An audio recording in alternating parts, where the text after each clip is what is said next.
오늘 저는 주의 군사여 일어나라 이런 제목으로 함께 말씀의 은혜를 나누고자 합니다. 하나님께서 이 시간 우리에게 주시는 말씀은 교동문에서 우리가 봉독한 대로 에스겔 37장 1절로 10절 말씀이 되겠습니다. 에스겔은 이스라엘 민족이 바벨론의 포로로 끌려가 그들이 포로 생활을 할 때 활동했던 선지자였습니다. 그런데 한 번은 하나님께서 선지자 에스겔에게 임하셔서 어떤 골짜기로 그를 인도했습니다. 그 골짜기에 가보니까 많은 해골들이 널려 있었습니다. 여기저기를 다녀보는데 자세히 보았더니 해골들이 아주 말라 있었습니다.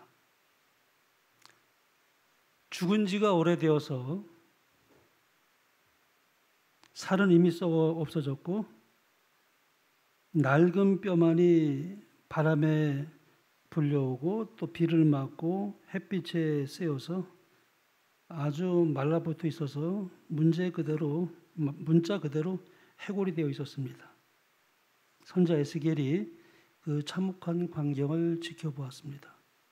그런데 3절을 보니까 골짜기에 나들고 있는 그 마른 뼈들을 보여주신 하나님께서 에스겔에게 이런 질문을 하십니다. 인자야, 이 뼈들이 능히 살 수 있겠느냐? 만일 여러분이라면 어떻게 대답하시겠습니까? 아마 저라면은 하나님 제 생각에는 살 수가 없을 것 같습니다. 이 마른 뼈들이 어떻게 살 수 있겠습니까? 이렇게 대답해야만 할 것 같습니다. 에스겔도 아마 그렇게 대답해야 할 것만 같은 생각이 들었을 거예요. 그런데 그가 그렇게 대답하자니 내가 믿음이 없구나. 하나님의 능력을 부인하는 대답이 될 것만 같고 그래서 그랬는지 모르지만 선지자 에스겔이 아주 묘한 대답을 합니다. 주 여호와여 주께서 아시나이다. 이 말은 무슨 의미일까요? 사람의 생각으로는 아무 소망이 없지만 하나님의 능력이시라면 이 마른 뼈도 살 수 있을 것이라 믿습니다. 선지자 에스겔이 아마 이런 대답을 한 것이 아닌가 그런 유추를 해보게 됩니다. 그때 하나님께서 이제 계속해서 에스겔에게 이런 말씀을 주셨어요. 너는 이 모든 뼈에게 대언하여 이르기를 너희 마른 뼈들아 여호와의 말씀을 들을지어다. 주 여호와께서 이 뼈들에게 이같이 말씀하시기를 내가 생기를 너에게 들어가게 하리니 너희가 살아나리라. 이 말씀을 듣고서 에스겔이 하나님의 말씀 그대로 순종합니다. 사람의 눈으로 볼 때는 아무 소망이 없어 보였지만 오직 하나님의 능력만을 믿고 에스겔이 이제 대언을 합니다. 그랬더니 이제 마른 뼈들이 우수수 일어나 대가닥 소리를 내며 움직이더니 그 뼈들이 서로 들어맞아 연결되면서 거기에 살이 오르고 가죽이 피고 온전히 죽은 사람의 육체가 완전히 회복되는 것을 보았습니다.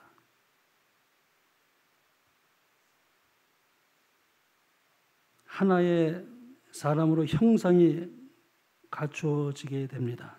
그러나 아직 여기에 생기에 대한 언급이 없어요. 그렇죠? 아직 말씀으로만 사역을 했습니다. 그랬더니 사람의 형상이 갖추어졌습니다. 그러나 그것만으로는 되지 않았습니다. 결정적으로 그들이 살아나는 데에는 생기가 있어야만 했습니다. 그래서 5절에 가서 하나님께서 에스겔에게 이제 이런 말씀을 주시죠. 인자야, 너는 생기를 향하여 대언하라. 생기야 사방에서부터 와서 이 죽음을 당한 자에게 불어서 살아나게 하라 하셨다 하라. 이에 내가 그 명령대로 대언하였더니 생기가 그들에게 들어가매 그들이 곧 살아나서 일어나 서는데 극히 큰 군대더라. 그래서 오늘 이제 본문의 말씀을 제가 이제 요약해서 이렇게 말씀을 드렸습니다. 여기서 이 생기라는 말은 히브리 말로 이제 루하 그런 단어입니다. 이 말은 이제 바람이라는 말로 쓸 수도 있고 호흡이라는 말로 바꿔 쓸 수도 있고 또는 성령이라는 뜻을 가지고 있어요. 생기라는 말이 그렇습니다. 히브리 말로 루아 그런 뜻입니다. 그러므로 여기 생기가 들어갔다는 말은 무슨 말일까요? 성령이 들어갔다는 말로 표현할 수가 있는 것입니다. 그 14절에 보면 이제 성경은 성경으로 이렇게 해석하고 풀어야 되잖아요. 성경이 성경으로 잘 설명해 줄 때가 참 많아요. 우리가 성경 읽다 보면 그런 경우가 많습니다. 근데 여기 14절에 보면 이렇게 말씀했죠. 내가 또 내 영을 너희 속에 두어 너희가 살아나게 하고 그랬죠. 또 여기 에스겔 38장에 보면 이렇게 기록하고 있습니다. 또 새 영을 너희 속에 두고 새 마음을 너희에게 주되 너희 육신에서 굳은 마음을 제하고 부드러운 마음을 줄 것이며 또 내 신을 너희 속에 두어 너희로 내 율례를 행하게 하리니 그랬어요. 이 성경을 해석해 줍니다. 이 메시지는 오늘날 우리에게도 아주 굉장히 중요하고 필요한 아주 기별이라고 저는 생각을 합니다. 요한복음 5장에 보면은 예수님께서 이런 말씀을 하셨어요. 진실로 진실로 너희에게 이르노니 죽은 자들이 하나님의 아들의 음성을 들을 때가 오나니 곧 이때라. 그 다음에 무슨 말씀 있습니까? 듣는 자는 살아나리라 그랬어요. 사람에게는 두 가지 사망이 있습니다. 하나는 육적 사망이 있고 또 하나는 영적 사망이 있습니다. 아담과가 선악과를 먹으면 죽는다 그랬잖아요. 근데 아담과 하와가 그 선악과를 먹고 즉시 죽었어요? 안 죽었어요? 안 죽었죠? 하나님께서 죽는다고 말씀하셨는데 살아있잖아요. 육적인 생명은 뭐예요? 여전히 살아있지만 영적 생명은 뭐예요? 죽었습니다. 하나님과의 생명이 분리된 상태이기 때문에 살아있기는 하지만 죽었어요. 자, 이걸 우리가 어떻게 이해할 수 있을까요? 꽃꽂이하러 가는 분들이 강남터미널에 많이 가더라고요. 그 새벽에 거기 가서 이제 꽃꽂이하러 이제 여러 이제 꽃들을 둘러봐요. 그리고 꽃들을 다 예쁜 꽃을 모아가지고 사가지고 이제 와서 교회 꽃꽂이를 해요. 근데 그 꽃이 살은 겁니까? 죽은 겁니까?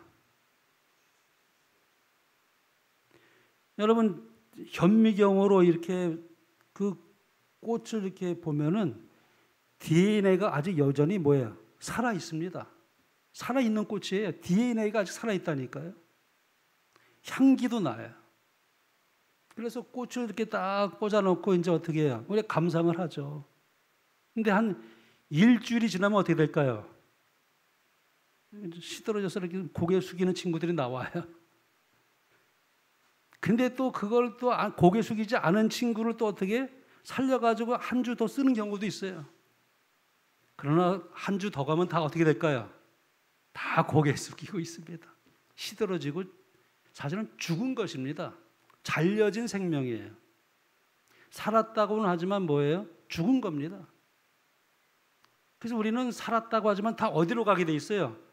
묘지로 가게 돼 있어요. 살았다고 하지만 뭐예요? 죽은 것입니다. 그래서 여기 보니까 이렇게 말하죠. 죽은 자들 그랬어요. 죽은 자들이 하나님의 아들의 음성을 들을 때가 오나니 곧 이때라. 듣는 자는 살아나리라. 이렇게 말씀하고 있습니다. 그래서 아담과 하와가 사실 오래 살았죠. 930년을 살았습니다. 그 그 즉시 죽지는 않았죠. 육적인 생명을 가지고 있었지만 영적 생명은 이미 죽었어요. 그리고 930년이 돼서 이제 육적인 생명도 뭐예요? 끝나게 됩니다. 그래서 이제 마태복음 8장에 보면 예수님이 이렇게 말씀하셨어요. 제자 중에 또 한 사람이 이르되 주여 내가 먼저 가서 내 아버지를 장사하게 허락하옵소서. 예수께서 이르시되 죽은 자들이 그들의 죽은 자들을 장사하게 하고 너는 나를 따르라. 이런 말씀을 주셨어요. 여기 이제 앞에 나온 전자의 죽은 자들은 육체만 살아있는 죽은 자들을 가리킵니다. 그리고 후자의 죽은 자들은 실제로 죽은 자들을 가리켜요. 죽은 자들. 죽은 자들이 하나님의 아들의 말씀을 들을 때가 오나니 곧 이때라 그랬습니다. 듣는 자는 살아나리라. 하나님의 말씀을 듣게 되면 영적으로 죽은 자들이 살아나게 된다. 하나님의 말씀에는 영을 살리는 생명이 있어요. 놀라운 기적이죠. 가장 큰 기적입니다. 우리가 눈으로 보는 여러 이적이 있을 수 있지만은 가장 큰 이적은 하나님께서 말씀을 듣게 해서 그 말씀을 내가 믿음으로 받아들이고 그래서 하나님의 영이 내 안에 들어오는 것은 최고의 기적이에요. 그걸 거듭남이라 이렇게 말씀합니다. 하나님의 생명으로 다시 태어나는 거예요. 선지자의 글을 보겠습니다. 하나님의 말씀은 씨앗이다. 씨앗마다 그 자체 속에 맹아력이 있다. 그 씨앗 속에는 그 식물의 생명력이 들어있다. 제가 그 당근 씨가요, 아주 얼마나 티끌 같아요. 그 이제 제가 사다가 여기다 심었거든요. 이게 정말 살아날까? 반신반의로 이렇게 심어봤어요. 근데 한 일주일 열흘 지나니까 올라오더라고요. 이 티끌 같아. 이게 무슨 생명이 있을까 그랬는데 생명력이 있어요. 그래서 이게 싹이 올라오더라고요. 지금 많이 컸어요. 그 식물에 생명력이 들어있다. 이와 같이 하나님의 말씀 속에도 뭐예요? 생명력이 있다. 그리스도께서는 내가 너에게 이른 말이 영이요 생명이라. 그와 같이 믿음으로 마음속에 썩지 아니할 말씀의 씨를 받아들이면 반드시 하나님의 품성과 생명이 그 사람의 생애 속에 실현될 것이다. 여러분 이것을 믿습니까? 하나님의 말씀이 받아들여지게 되면은 그 말씀의 생명력이기 때문에 우리가 어떻게 해요? 생명력을 우리가 반영할 수 있는 그런 하나님의 형상이 회복될 수 있는 놀라운 능력이 그 안에 들어있다는 것입니다. 예수님께서는 아직 마른 뼈가 된 이 세상에 사실 생명으로 오셨어요. 그래서 예수 그리스도를 통해서 생명의 복음이 전파되고 누구든지 이를 믿는 자마다 마른 뼈 같은 사람의 심령 속에 들어가면 새로운 생명을 탄생시키는 것입니다. 놀라운 기적이 아니겠습니까? 최고의 기적이죠. 여기서 우리는 말씀과 이제 성령의 조화를 생각해 볼 수가 있어요. 말씀만 가지고는 안 돼요. 오늘 그랬죠? 생기야 불어라 그랬어요. 말씀 속에는 반드시 뭐가 역사해야 돼요? 성령이 역사해야 됩니다. 자, 여기 이제 선지의 글을 보겠습니다. 성령이 없이 하나님의 말씀만을 아는 것은 아무 소용이 없다. 성령의 감화가 없는 진리의 이론만으로는 사람의 심령을 깨우치고 마음을 심화시킬 수 없다. 우리가 비록 성경의 말씀의 약속들에 정통하다 할지라도 하나님의 영이 진리를 깊이 깨닫게 하지 않을 것 같으면 우리의 품성은 변화되지 않을 것이다. 반드시 성령께서 역사해야만 소용이 있어요. 우리가 공부하면 공부하는 사람들 이 성경 달통할 수 있어요. 또 다른 사람 학자가 돼가지고 다른 사람 가르칠 수도 있습니다. 근데 예수님은 영접하지 않고 성경을 잘 가르칠 수 있어요. 진리 이론만으로 참 잘 가르칠 수 있습니다. 근데 영의 역사는 없을 수 있어요. 근데 참 정말 아주 배우지 못하신 저 시골에 정말 여러 어르신들 가운데서 이렇게 말씀을 듣고 교회 나온 분들이 있어요.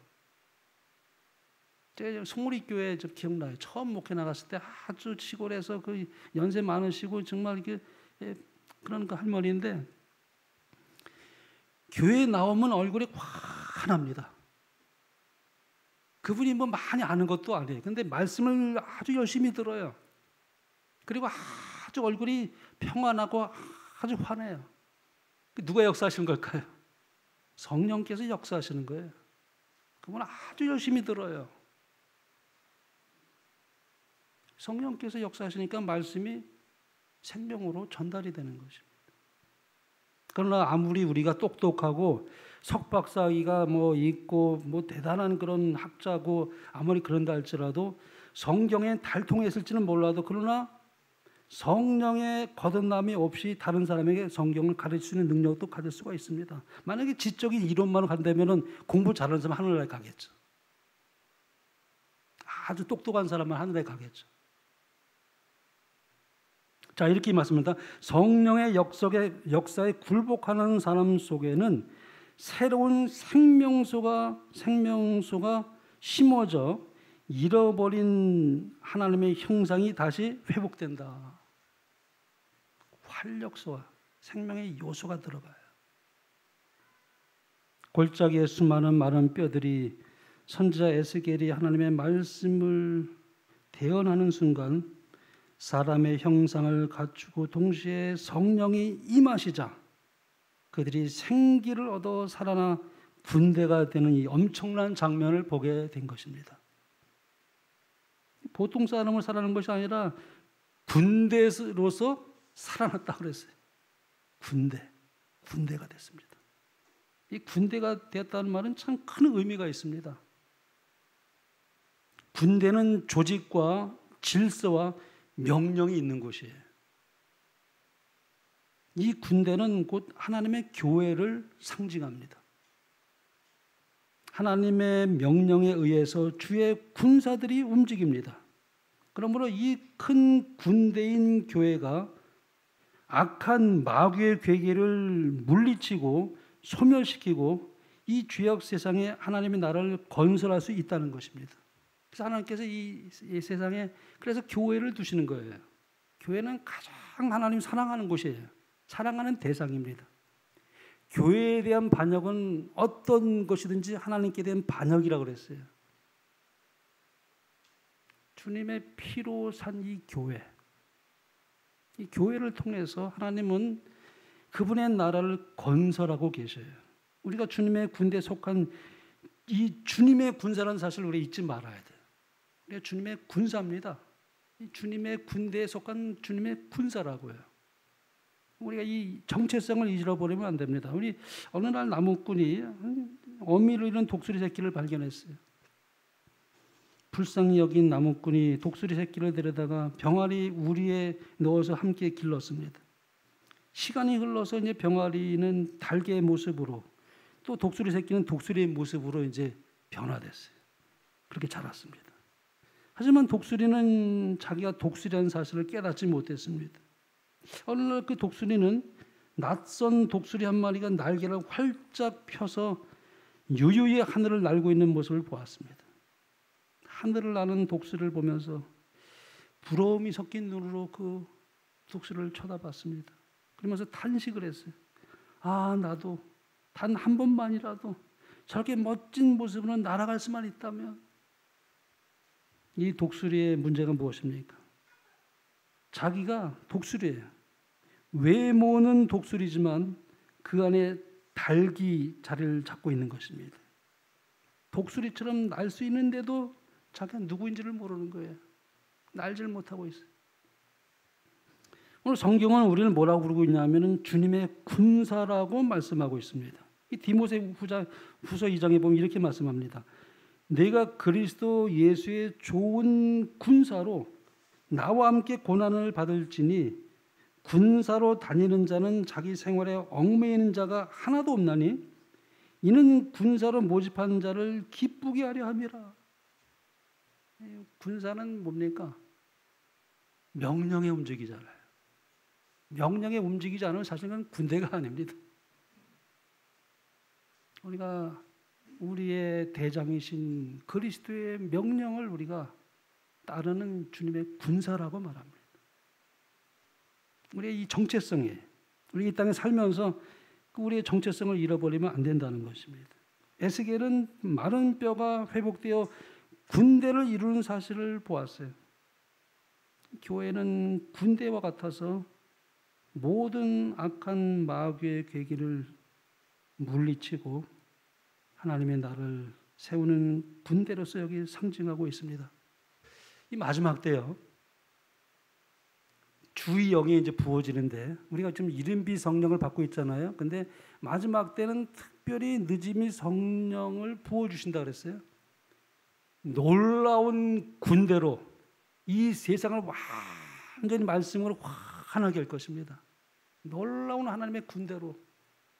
그건 뭘로 역사가 되냐면 하나님의 영으로 역사하는 거예요. 여러분 하나님의 그 영, 느지미 성령이 임하지 않으면 어떻게 복음이 끝까지 전파되겠습니까? 불가능합니다.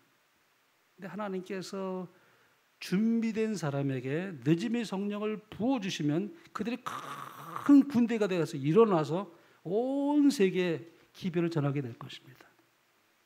그러면 이 세상 끝나요. 점점 다가오고 있습니다. 우리가 알기로는 느지미 성령이 언제 오는가? 일요일 시험령의 전후를 기해서 온다 그렇게 생각하고 있습니다. 일요일 법령이 있기 바로 직전일지 후회가 될지는 모르지만 그 전후에 있을 거예요. 큰 느지미 성령 역사가 일어나게 될 것입니다. 그 다음에 저는 오늘 본문에서 또 하나의 영적 교훈을 얻습니다. 여기 선지자 에스겔은 환상에서 굴적이는 뼈들을 보았어요.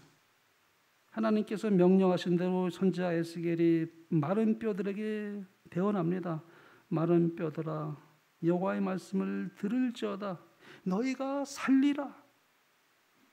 생각해보면 그렇죠. 아니 무언가 가능성이 있는 대상도 아닌 마른 뼈들을 향해서 너희는 하나님 말씀을 들을지어다 이렇게 선포하고 있습니다. 그 뼈를 좀 잘 골라서 그 중에서 가능성이 있는 뼈만을 이렇게 추려서 이렇게 향해 말하는 것도 아니에요. 그 뼈들이 전부 다 뭐예요? 아주 완전히 해골이에요. 근데 그 뼈들을 향해서 그렇게 말씀하신다니 말이에요. 심이 많은 뼈들이 아주 모두 말라 비틀어져 있었습니다. 이 뼈들은 뭘 상징하는가? 여기 이렇게 예수께서 말하고 있죠. 이 뼈들은 이스라엘 온 족속이라 그랬어요. 이 모습은 포로로 잡혀온 이스라엘 공동체의 절망적인 상태를 반영하고 있습니다. 그런데 더욱이 심각한 것은 그들이 가지고 있는 그런 어떤 정말 이 개념이었어요. 여기 이제 이렇게 말씀하고 있지 않습니까? 그들이 이르기를 우리의 뼈들이 말랐고 우리의 소망이 없어졌으니 우리는 다 멸절되었다 하느니라. 그렇지 않겠습니까? 멸절된 것이죠. 골짜기에 완전히 해골만 남아있는데 우리는 소망이 없습니다. 우리는 완전히 멸절되었습니다. 그렇게 말하는 거예요. 그러니까 오랜 포로 생활로 인해서 이 절망과 비관과 패배주의에 아주 사로잡혀 있는 것입니다. 그러나 인간편에서는 철저하게 불가능하고 절망적이지만 하나님 안에서는 가능하다는 것을 믿도록 하나님께서 에스겔에게 그런 질문을 했죠. 너희가 살리라. 그랬어요. 하나님의 생각은 우리의 부정적인 생각과는 전혀 다른 것입니다. 하나님은 우리 인생들의 절망과 무기력함을 소망과 생명으로 바꿔줄 수 있는 분일까요? 그런 분이시죠. 그래서 우리는 어떤 때는요, 소망을 주시기 위해서 절망으로 인도하실 때가 있어요. 굉장히 우리가 좀 아주 역설적이죠. 우리가 절망을 해야 그때서야 비로소 소망을 가지게 돼요. 역설적입니다. 우리가 죽어야 부활합니다. 우리가 티끌이라는 것을 알아야 하나님을 의지하는 법을 그때서야 배우게 돼요. 내가 뭘 좀 한다고 생각하면 그때는 하나님 의지하는 법을 배울 수가 없어요. 그러니까 나를 완전히 나락으로 떨어뜨려요. 절망의 상태로 떨어뜨려요. 그때에서야 비로소 소망이 생깁니다.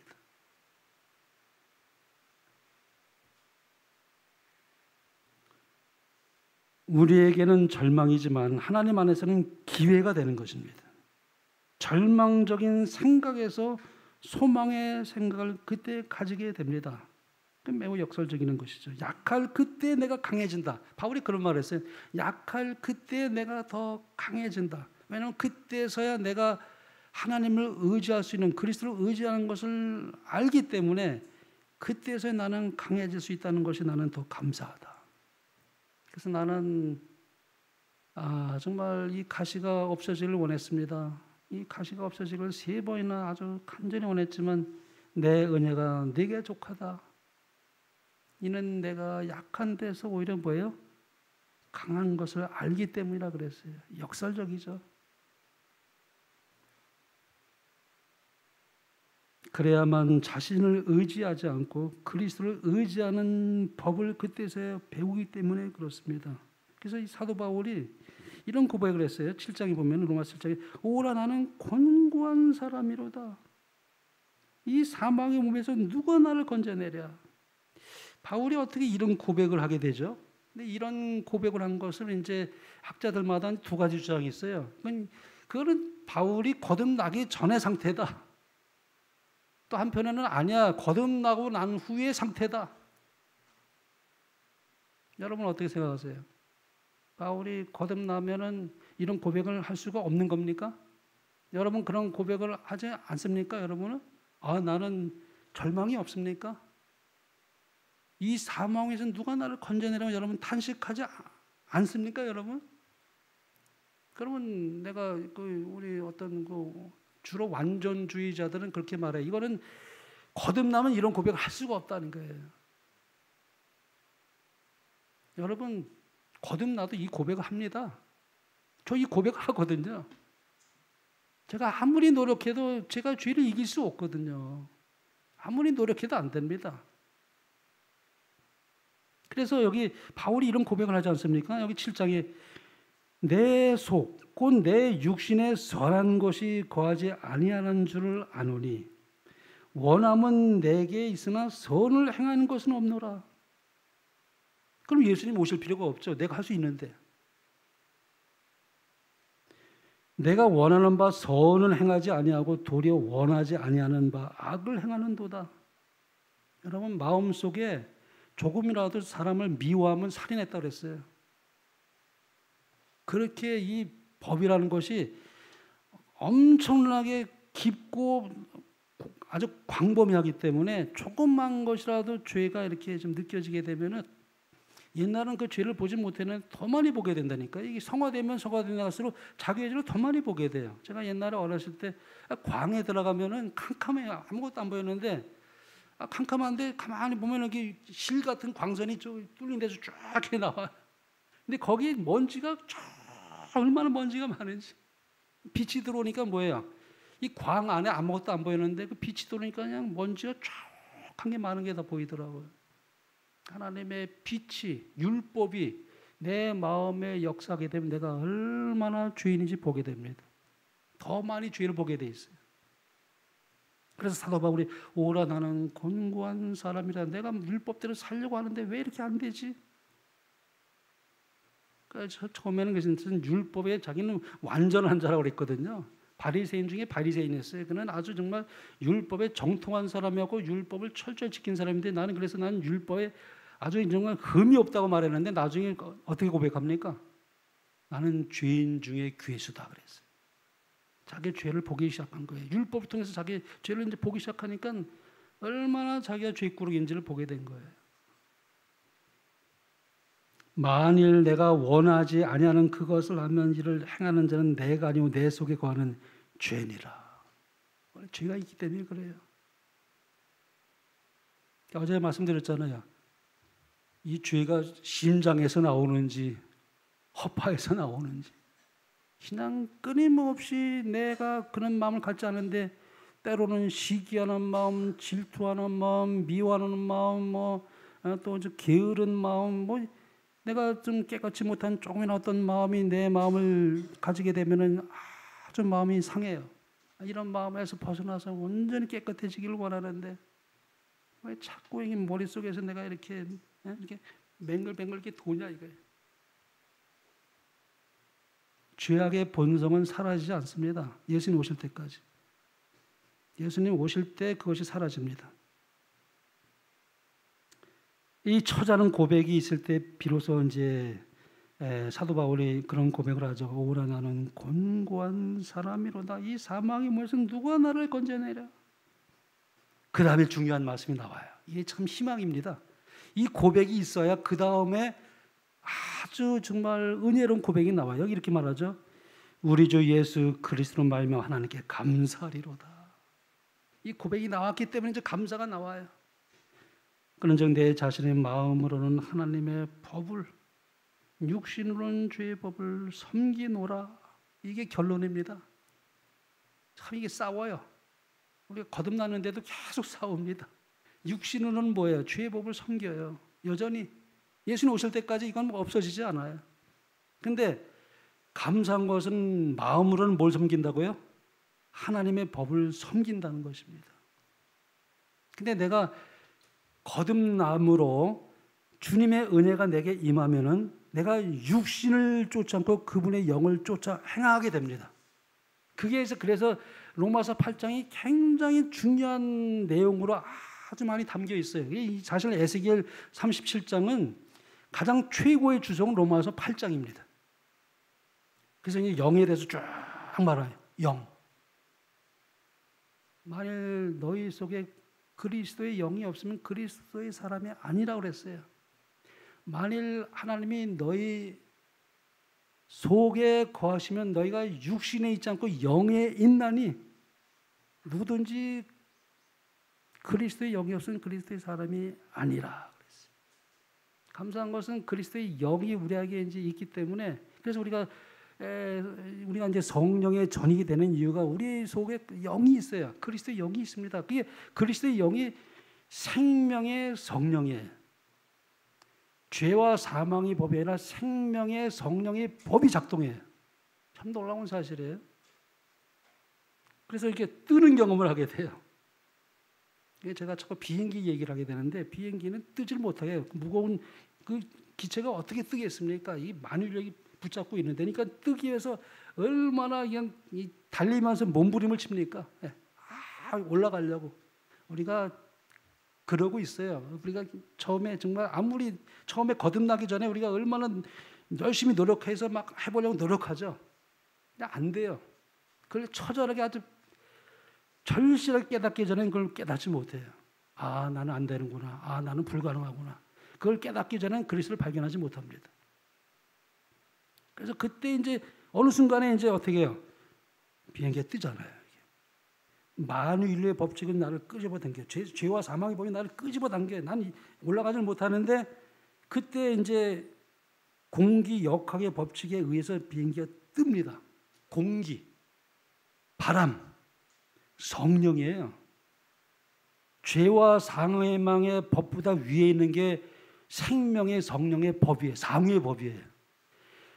만유인류의 법칙보다 더 상위의 법칙이 뭐냐면은 공기 역학의 법칙이에요. 그래서 뜨는 거예요. 근데 계속 올라가면서도 뭐예요? 바람의 저항이 있을 수 있어요. 기압이 이제 있을 수 있기 때문에 흔들리죠. 그러다가 완전히 높이 올라가면 어떻게 될까요? 저항이 없어요. 저 비행기 타면은 참 얼마나 비행기가 전혀 요동함이 없어요. 그 구름 위에 올라가면은 아주 고요합니다. 평화로워요. 그렇게 평화로울 수가 없어요. 잔잔히 갑니다. 저항이 없어요. 우리가 이제 성령에 충만하게 되면은 하나님의 주시는 평안이 가득합니다. 얼마나 그 안식이 최고의 나의 그 축복이고 기쁨인지, 하나님이 나에게 모든 세상 걱정 근심을 다 걷어가게 하시고, 주님이 영이 내 마음에 충만해질 때는 그렇게 기쁠 수가 없고 행복할 수가 없고, 내 마음이 녹아지고 누군가를 미워하는 마음이 다 사라집니다. 그리고 하나님 앞에 회개하게 돼요. 혹시라도 내가 조그만 그런 잘못된 마음이 있으면은 자복하게 되고 회개하게 되고, 그 회개가 점점 깊어지는 겁니다. 그랬다가도 또 이제 실수할 때가 있어요. 넘어질 때가 있어요. 그러면 또 마음이 아파요. 통하는 심령이 있어요. 근데 성령께서 위로해 주시죠. 그러니까 어김없이 하나님 앞에 자복하며 기도할 때는 성령께서 마중 나오지 않은 때가 없다 그랬잖아요. 성령이 우리 안에 역사하십니다. 그럼 또 마음의 평안함을 이제 가지게 되고 회복하게 됩니다. 주님 오실 때까지 이 싸움은 끝나지 않아요. 완전주의는 그래서 위험한 것입니다. 굉장히 위험해요. 여기 이렇게 말씀하지 않습니까? 주의 영이 있으면은 하나님은 그걸로 우리를 부활시킵니다. 맞아, 여기 이렇게 말씀하죠. 또 그리스도께서 너희 안에 계시면, 그리스도께서 우리 안에 어떻게 있습니까? 성령을 통해서 예수님이 우리 안에 계실 수 있어요. 그러면 몸은 죄로 말미암아 죽은 것이나 영은 의로 말미암아 살리라, 살아있는 것이니라. 예수를 죽은 자 가운데서 살리신 이의 영이 너희 안에 거하시면 그리스도 예수를 죽은 자 가운데서 살리신 이가 너희 안에 거하시는 그의 영으로 말미암아 너희 죽을 몸도 살리시리라. 에스겔서에 있는 그 말씀을 가장 사도 바울이 얼마나 정말 우리에게 바르게 해석해주고 말씀해주고 있는지. 우리가 살아납니다. 지금 우리가 살아나 있죠. 영적으로 살아나 있어요. 근데 우리가 이런 자는 죽어도 다시 부활합니다. 누가 있기 때문에? 영이 우리 안에 거하거든요.